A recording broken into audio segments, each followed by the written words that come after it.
Betrayed and left to rot, he was once powerless against those who crushed him. But fate had other plans.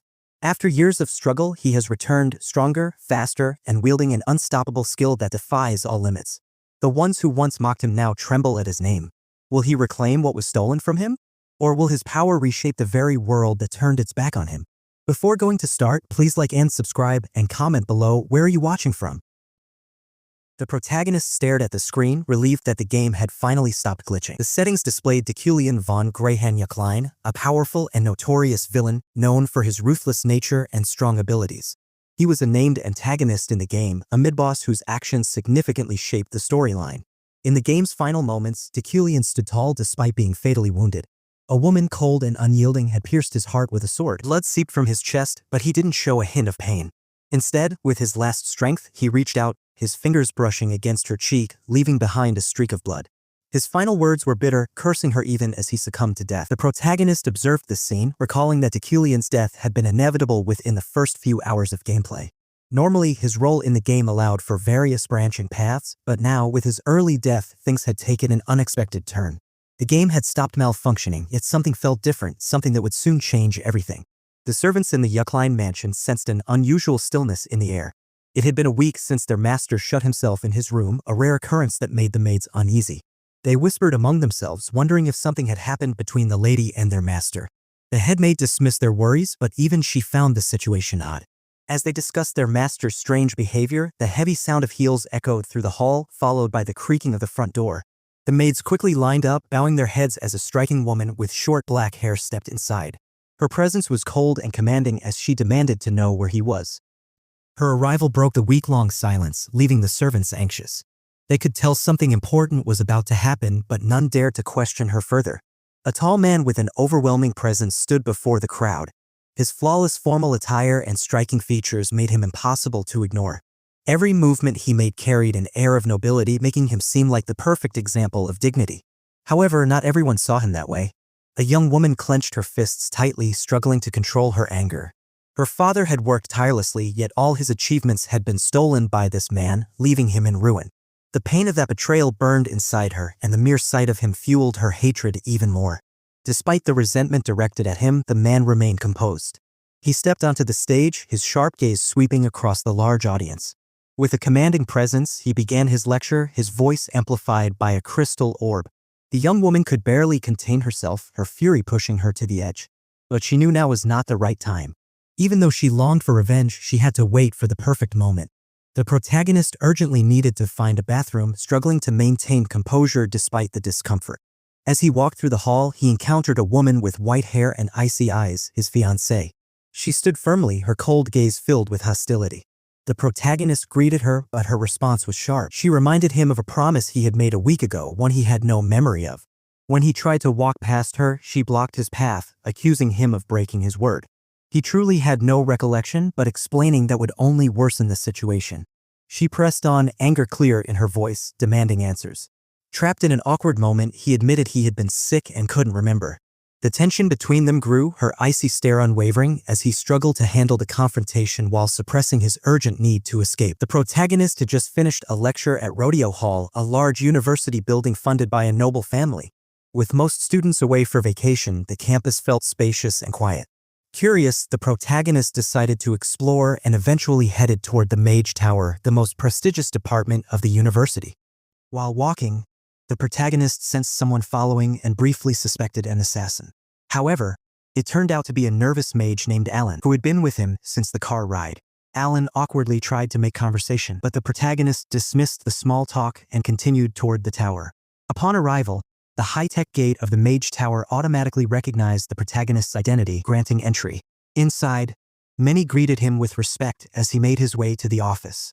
Alan rushed to press the elevator button, taking them to the 77th floor, where the protagonist's massive and luxurious office awaited. The room was immaculate, filled with books and prestigious items. On the desk, the protagonist found a document listing novice mages receiving funding. Some names glowed gold, which he instinctively recognized as highly profitable investments. His exceptional intuition and sharp eyesight allowed him to assess valuable opportunities, giving him a strategic advantage in the world of magic. After returning home, the protagonist found the servants waiting in the mansion's garden. A butler offered to prepare a meal, but the protagonist declined and went straight to his room. Despite not feeling physically tired, he decided to take a shower to ease his mental fatigue. With his unique attribute, his body had unmatched strength, allowing him to recover quickly, but his mind still needed rest. Later, he sat in his study and picked up a book on basic manipulation techniques. Today's focus was telekinesis, a skill that could enhance his future abilities. However, as he read through the complex magical script, it felt almost incomprehensible, like trying to decipher an ancient language. Each stroke of the spell contained intricate mana instructions, making it incredibly difficult to learn. Determined, he activated his unique ability. His vision shifted, turning the words into floating symbols that glowed with a mysterious blue light. As his mind processed the knowledge, he felt an overwhelming surge of understanding. The spell's structure became clear, and he grasped its essence, controlling an object by manipulating a condensed mana core within it. With a deep breath, he focused on a fountain pen, infused it with mana, and watched as it floated effortlessly in the air. A sense of accomplishment washed over him. He had successfully mastered telekinesis. For 2 weeks, the protagonist dedicated himself to understanding both the human body and a unique ability he had acquired. Through intense practice, he inscribed an invisible pattern within his body, allowing him to control objects effortlessly. Testing his skills, he made several pens float around the room, demonstrating control far beyond what was considered normal. His strength had increased, but mastering precise movements was still a challenge. Writing with a floating pen remained difficult, but he aimed to improve further. Deciding to move forward, he picked up a book on advanced control techniques but realized that pushing too fast could lead to instability. Instead, he focused on other abilities that aligned with his talent, avoiding skills that could put unnecessary strain on his body. Just as he was about to begin, a knock at the door interrupted him. It was a butler, informing him that his assistant had arrived with important documents for the upcoming lectures. Heading downstairs, he saw his assistant struggling with heavy boxes, having worked tirelessly to prepare everything. Despite his exhaustion, the assistant remained cheerful. The protagonist, recognizing his hard work, insisted that he stay for dinner. Though hesitant, the assistant eventually agreed. As they sat at the grand dining table, the protagonist casually suggested that his assistant should stay the night as well. The protagonist successfully cleared level 9 through intense training, earning a special ability that enhanced telekinetic power and reduced energy consumption. With the lecture scheduled later in the day, the protagonist decided to delay arrival, planning to let the students engage in self-study first. Meanwhile, a young woman stood outside the classroom, lost in deep thoughts. She was filled with anger and resentment, haunted by a past event involving the protagonist. Uncertain whether the protagonist even remembered her family name, she debated confronting them or letting the bitterness consume her. A fellow student interrupted her thoughts, expressing nervousness about the upcoming lecture. Despite the protagonist's reputation for being strict, some students were intrigued by their presence. As the students entered, another noblewoman arrived, radiating elegance and authority. The young woman who had been brooding outside recognized her immediately. Their families had a long, bitter history filled with tension and unfair treatment. Determined not to be overshadowed, she steeled herself. Inside, the classroom was nothing like an ordinary lecture hall. Instead, it resembled a vast training ground filled with different terrains and obstacles, hinting that the upcoming lesson would be far from traditional. The protagonist stood amid the chaos as the confrontation escalated. Suddenly, an unnatural void formed where the two forces clashed, swallowing everything nearby.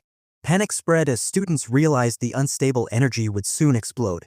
A blinding blast erupted, yet strangely, no impact followed. Instead, fragments of metal floated eerily in midair, as if gravity had vanished. The stunned mages stood frozen, overwhelmed by the mysterious sight. Whispers of confusion spread. Was it telekinesis? Before they could react, a commanding voice silenced them. A powerful presence approached, radiating authority. The professor arrived, effortlessly controlling the scattered debris with flawless precision. His mastery left even those who disliked him in awe. The lesson ended, but those responsible for the disturbance were ordered to stay behind. In the cold depths of the underground chamber, the disciplinary committee gathered, ready to judge the conflict between two young mages. The protagonist sat in the second seat, observing the two figures beyond the glass. One of them, a noble heir, remained calm, while the other, of lower status, fidgeted nervously. The power dynamics made the outcome predictable. The chairwoman questioned why the fight had started, but the protagonist had no answer. Soon, the other committee members arrived, including a chubby professor and a gaunt man, both quick to judge the lower status mage. Their condescending remarks revealed the academy's unfairness. The protagonist, mentally drained from handling the situation earlier, remained silent. Despite receiving praise for controlling the conflict, exhaustion weighed heavily. However, something strange caught their attention, a dark aura surrounding the nervous mage, visible only to them through their unique ability. This ominous presence hinted at something dangerous. As the disciplinary session began, one professor furiously scolded the two students for using magic in a classroom. When asked about the reason for the fight, the nervous mage hesitated, unwilling to speak, especially in front of the protagonist. The reason remained unspoken, but the tension in the room made it clear this was more than just a simple dispute. The protagonist watched as the woman left abruptly, but another remained, staring through the glass. The disciplinary committee dismissed the case, but before leaving, the protagonist called out, demanding an answer. A familiar, almost mocking laugh responded. The man recognized her, and fear gripped her, yet she pushed forward with her question. However, before she could speak, he cut her off, acknowledging her talent and advising her not to waste it. His words left her shaken. She realized he knew about her father, the suffering he endured, and the tragedy that followed. This realization brought a storm of emotions, anger, sadness, and strangely relief. Meanwhile, the man walked away relieved. His intervention had prevented an unfortunate outcome, earning him benefits. Yet, there were complications. Another now harbored resentment against him, and despite avoiding punishment, lingering regrets remained. Elsewhere, the woman reflected on the past. She had manipulated events carefully, ensuring her trap only affected her target. But the man had seen through everything. Instead of exposing her, he twisted the truth, forcing her into silence. The only question haunting her was how had he uncovered her secret so effortlessly? The evening had settled in as the protagonist rode back to the mansion with their father. While driving, the father casually asked if the protagonist had acted intentionally. Without hesitation, they admitted it, yet insisted there was no hatred involved. Their father reassured them that their rival, once a promising talent, had already fallen behind and no longer posed a threat. Recalling the past, the father spoke of a long-standing competition within the family. Years ago, during an entrance exam, two remarkable individuals had emerged. The protagonist and their rival had both displayed extraordinary potential. However, with only limited prestigious positions available in the magical world, competition was inevitable. The father had always believed that only one could rise, and he had made sure his child would be the one to succeed. However, there was another concern, an individual named Dekilian. He had once been a prodigy, and though he seemed to have lost his momentum, he was still a dangerous opponent. The protagonist knew this all too well, as Dekilian had already outmaneuvered them in an unexpected way. Upon arriving home, the father offered to spend more time together, but the protagonist declined.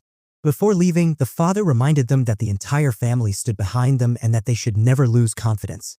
The protagonist watched him leave before retreating to their room. Alone in bed, they reflected on the day's events. Dekilian's strength and insight had been undeniable. Despite their confidence, an unsettling feeling lingered. Why did this encounter affect them so deeply? Why did emotions they had never acknowledged before suddenly surface? As they lay there, one troubling question remained: why did they feel such resentment towards certain individuals in their life? The protagonist was about to approach an important person when someone blocked the way. A man with blonde hair and an overwhelming presence greeted the protagonist in an exaggerated tone. This was a familiar figure, someone who had always envied the protagonist's success. He spoke with mock concern, bringing up past incidents and questioning the protagonist's research progress. His words dripped with sarcasm, clearly trying to provoke a reaction. However, the protagonist remained unfazed, only responding when necessary. As the conversation dragged on, frustration built up. The protagonist had already missed an important person because of this delay. Finally, stepping closer, the protagonist whispered a sharp insult, calling the man rotten cheese, leaving him stunned. With that, the protagonist walked away, not bothering to listen to his shocked response. However, escaping one annoyance only led to another. A group of nobles quickly surrounded the protagonist, showering praise and seeking attention. Some spoke of recent events, while others tried to gain favor or extend personal invitations. The overwhelming perfumes and endless chatter only added to the protagonist's growing headache, making it clear that escaping this gathering wouldn't be easy. The protagonist attended a high society event where gossip spread about past rivalries and strained relationships. A nobleman known for his elegance, who was once admired but now resented, made a dramatic exit, fueling rumors. Ignoring the whispers, the protagonist returned home earlier than expected and requested access to an old, dusty storage shed. Without showing discomfort, he ordered the servants to clean it thoroughly and bring steel ingots. Once alone, he used his abilities to manipulate the metal, preparing for something significant. Early in the morning, the protagonist arrived at the Mage Tower, preparing for an upcoming lecture on pure elements. While studying advanced magic, the protagonist focused on refining a spell called Scorching Flame, planning to use it as a teaching tool. After finalizing the lecture materials, the protagonist summoned an assistant, a fatigued student struggling under an immense workload. The assistant presented an auction catalog featuring a rare metal, Snowflower Stone. Seeing its value, the protagonist decided to participate in the auction, reassured by a vast personal fortune. However, noticing the assistant's exhaustion, the protagonist realized the need to hire more help. Later, a formal letter arrived announcing a critical hearing in 6 months regarding research on pure elements. The protagonist immediately considered past research, leading to a visit to the long-neglected research lab. The protagonist and a group of students wanted to form a club to support commoners, but getting a professor's approval was difficult. Most professors came from noble families, and even those with commoner backgrounds acted like nobles after joining the Mage Tower. They discussed potential professors but found none willing to risk disapproval from their noble peers. As they struggled to find a solution, the protagonist was reluctantly dragged into the matter, enticed by the promise of free food. Eventually, they decided to proceed with the proposal. However, as they walked toward the Mage Tower, they suddenly froze. Someone with a commanding presence was approaching. Before the protagonist could react, the group pushed them forward, forcing an unexpected meeting that left them uneasy. The protagonist hesitated, feeling their heart race as they faced the cold gaze of the professor. They had mustered all their courage to ask for a signature to start a club, something no other professor had approved for commoners. Expecting rejection, they stood their ground, determined not to back down. To their surprise, the professor took the paper, signed it, and handed it back without a word. Confused yet relieved, the protagonist clutched the document, wondering if there was some hidden trick. As their classmates emerged from hiding, cheering for their boldness, an uneasy anger bubbled inside them. They didn't want pity or favors, they wanted to earn respect through their own strength. While others celebrated, the protagonist remained distant, rejecting any deeper involvement in the club. But an unexpected invitation to a rare feast tempted them, stirring a mix of emotions. The protagonist stood before the mages, explaining the difference between pure elements and elemental magic. To demonstrate, he snapped his fingers, darkening the room. Suddenly, the word Scorching Fire appeared, leaving everyone stunned. This spell, known for its intense power, required 88 strokes just to ignite and even more for combat use. While others struggled to grasp its complexity, the protagonist skillfully manipulated flames, changing their color with 2 strokes, increasing intensity with 4, and making fire flow with 7. His method was both precise and awe-inspiring, blending theory and practice seamlessly. Even a skeptical mage, initially uninterested, found herself drawn in by his mastery. The class, captivated, realized the true depth of elemental knowledge through his teachings. The protagonist ended the lecture and left without looking back. A young woman hesitated, wanting to ask questions but choosing to reflect instead. She believed that theory alone wasn't enough. Magic was an ever-changing force. If mana changed unpredictably, theories would fail. True mastery required perfect intuition, which could become an unshakable law. Sitting quietly, she studied her notes, determined to solve everything herself. As she tried applying theory to her own method, she realized the limits of ordinary materials. Her special notes, written with magical elements, would disappear within an hour. With no immediate solution, she considered asking the professor or finding someone with accurate notes. Meanwhile, another student had spent hours carefully transcribing the lecture. Despite previous doubts about the professor's teachings, she admitted the lesson was invaluable. Though reluctant to acknowledge it, she saw this knowledge as a path to surpassing him.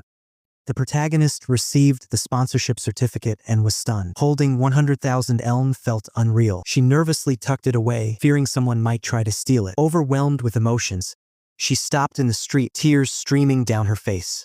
Despite the challenges she faced, someone had recognized her talent. Meanwhile, on the auction day, the protagonist traveled to Luton, a wealthy city, to buy the Snowflower Stone. Arriving at the grand auction house, he entered through the VVIP passage. While waiting, he unexpectedly encountered a familiar knight. She confronted him about charging 2 mages with disciplinary action, warning him not to repeat past mistakes.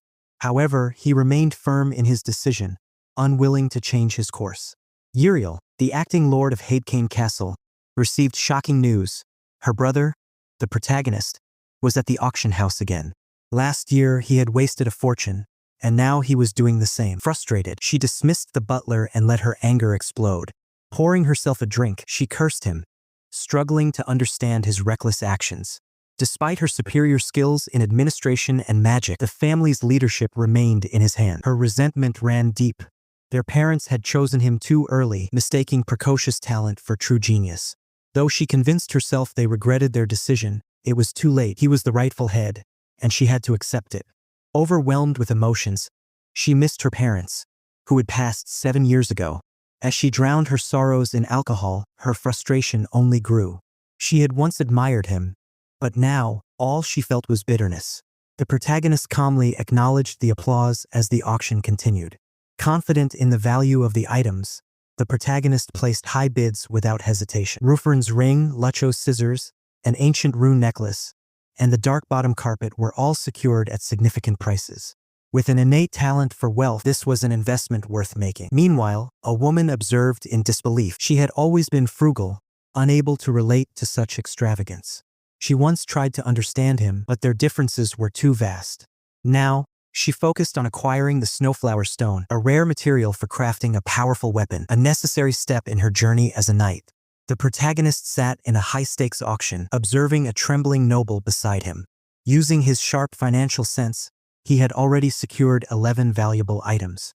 However, he decided to hold back after obtaining an ancient relic necklace, reserving funds for a crucial purchase. When the snowflower stone finally appeared, a fierce bidding war began. A determined woman in seat 1089, dressed in white armor, placed the first bid.